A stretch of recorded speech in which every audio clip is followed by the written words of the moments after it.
There's a new Robin in Gotham City.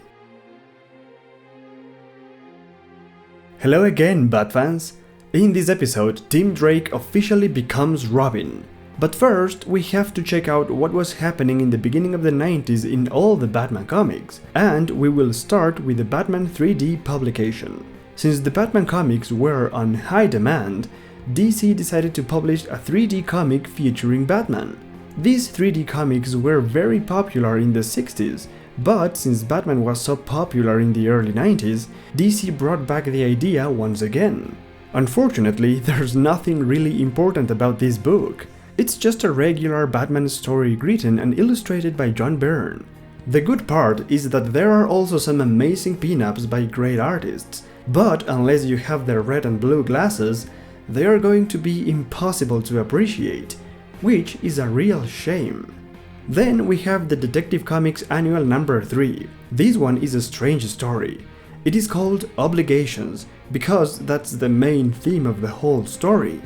Basically, Batman learns that a man is willing to sacrifice his life to protect Bruce Wayne because his father caused the Waynes to die. It's very convoluted, and it ends up with Batman fighting the Japanese mafia. It doesn't really feel like a Batman story, but the creative team is actually impressive. The legendary Archie Goodwin wrote this story, and although this is a good Batman characterization, the story itself is too much focused on the plot rather than character development. The art was done by Dan Jurgens and Dick Giordano, and they managed to create some interesting moments, like this fighting sequence with a shirtless Batman, as well as the Dark Knight brooding next to his parents' grave. As I said, it's an interesting story, but it's not close to what a good Batman story should be. Now, speaking of Batman stories, the next on the list is perhaps the most metafictional Batman story ever. It happens in Detective Comics 622 to 624, and from the beginning, we know it's gonna be wild. I mean, look at this cover! The covers for this storyline were illustrated by the Golden Age Batman artist Dick Sprang. In the early 90s, Sprang was pretty much retired from the comics, but he came back to make the covers for this strange story. And I say strange because just by looking at these covers, you know there's something wrong with whatever is inside these comics. And that's precisely what's wrong, because the thing that is inside this comic is another comic. Okay, let me put it this way. This story is about a comic called Batman that exists in the DC universe. In other words, this is a comic within a comic. And oh boy, how strange it is. So basically, there's a comic book creator in Gotham who was inspired by the real Batman, and he decided to create a comic book called Batman, using his wild imagination to develop the story. The fictional Batman is actually a mortal man that made a deal with the devil and allowed himself to be possessed by him in order to get rid of all evil in the world. Using Satan's powers, this mortal transforms into the fearsome Batman, a demonic-looking creature assisted by the Robin and a beast called the Bat-Hound, which has the power to transform into the Batmobile. His enemies are Joker and Catwoman, and all the mythos around this fictional Batman is quite supernatural. Bruce Wayne is not amused about this comic, but he doesn't really care about it either. The real problem begins when some extreme fanatic of the comic book starts killing criminals and claiming he is Batman. This lunatic actually believes he is the Batman, and the real Batman gets the blame for the murders. Of course, Batman eventually stops the criminal, and the creator of the Batman comic decides to finish his story and cancels the comic, as he regrets having inspired the killer. This three-part story was written by John Ostrander, who was best known back then for his run in Suicide Squad and for giving Barbara Gordon her new identity as Oracle. This was the first Batman story by Ostrander, and while it works in some moments, it's mostly ineffective. The story is meant to show us that the concept of Batman can only exist in comics. The final panels of the story show Bruce rejecting the idea of the comic based on him. Alfred then compares, with sarcasm, the fictional Batman with Bruce and remarks how similar they are. The concept of a man, driven by a demon that fights evil at all costs, defines both Bruce and the fictional Batman perfectly. I find it quite remarkable that this fictional Batman has so many similarities with Spawn, a character that was created just a couple of years later. They both have demonic powers, and they both look fearsome and evil. It's a very odd coincidence. The Batman comic within the comic is meant to be an exaggerated analogy to Bruce Wayne. Unfortunately, the message of the story is only evident in the closing panels of the story, and it is not as strong as it could have been because the story was too much focused on the fictional Batman, leaving Bruce and the real Batman as a side story. In other words, it was a good idea with a poor execution. For instance, the lunatic who believes he is Batman and kills criminals was a plot that was already used by Jim Starlin a couple of years back. Now, one example of how to make an effective 3-part story to show the demons that drive Batman is the story with Etrigan, written by Alan Grant and illustrated by Norm Breyfogle. We already reviewed that amazing story, so be sure to check it out. And speaking of Alan Grant and Norm Breyfogle, it is now time to check out the story that officially introduced Tim Drake as the new Robin. In the previous videos we checked out the 4-part storyline called Rite of Passage. This story introduced the parents of Tim Drake to the Batman universe and officially started the journey of Tim Drake to become Robin. However, it was also the last story by Grant and Breyfogle in Detective Comics. Their work was just so good that editor Denny O'Neil moved them to the Batman comic. And so, starting in Batman 455, they finished the origin story of Tim Drake as Robin.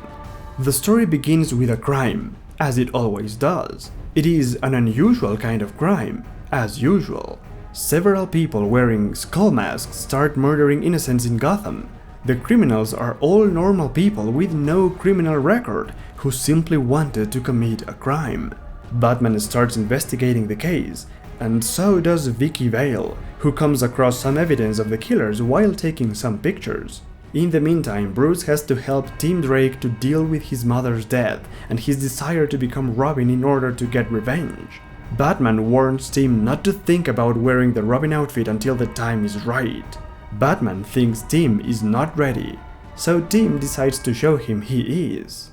Elsewhere, Vicky Vale manages to find the hideout of the criminal responsible, but she is captured. In the meantime, Batman fights the random crimes of people wearing skull masks, and Tim uses the Batcomputer to solve the mystery. He is about to give up when he gets a vision of the previous Robins, encouraging him to keep going. Thanks to these, Tim manages to solve the mystery and learns who is the criminal mastermind behind the mysterious crimes. The criminals are hiding inside a chemical plant, and Batman breaks into the place. Unfortunately, Tim is unable to warn Batman about the danger, and with no choice left, he decides to go and help Batman, even though he was told not to do it. The entire chemical plant was booby-trapped, and Batman finds himself at the mercy of the Scarecrow. The Master of Fear captures Batman and reveals that he is responsible for the crimes, as he developed a chemical that hypnotized people and forced them to commit crimes without fear of consequences. With Batman captured, Scarecrow starts testing some of his other fear toxins on the Dark Knight, forcing him to relive his past traumas. Tim Drake arrives to the place, wearing normal clothes, and using stealth tactics, he takes down most of the henchmen until he confronts Scarecrow himself. During the fight, Tim is also exposed to the fear toxins, and he is stopped for a moment. However, he manages to overcome his fears and attacks the Scarecrow, causing him to experience his own fear chemicals. Tim unties Batman and gets out of the place before the GCPD arrives to rescue Vicky Vale and arrest the Scarecrow. Afterwards, Tim explains to Batman that he had no choice but to help. Surprisingly, Batman is not mad. He understands why Tim needed to do what he did. He is just curious to know why Tim didn't wear the Robin suit, and the kid replies that he was afraid of disgracing the outfit if he failed. This is all Batman needed to realize Tim is actually ready to become Robin. When they return to the Batcave, Tim explains once again that he has too much respect for the history of the Robin suit, and Bruce agrees that the costume has become a symbol too large for any person to bear. And for that reason, Bruce gives Tim a brand new Robin outfit, one that will become a symbol and start making history of its own. And that, my friends, is the story of how Tim Drake became Robin. This is one of the most popular moments ever in the modern history of Batman because of how iconic and groundbreaking the new Robin suit is. The suit was designed by legendary Batman artist Neil Adams. The main difference between his design and the published version from Batman 457 is that Norm Brayfogle redesigned the letter R in the chest to make it more dynamic, and thanks to his amazing art, this has become a fan favorite among the Robin suits. In fact, this is my favorite Robin outfit ever. No contest. It provides protection, it's quite useful, and it also looks very cool. What more can we ask?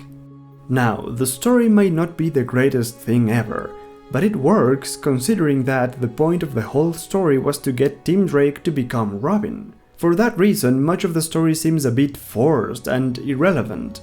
For instance, Vicky Vale is a character that wasn't really needed at all, but she was still popular among Bat fans back then, so of course she was gonna be here.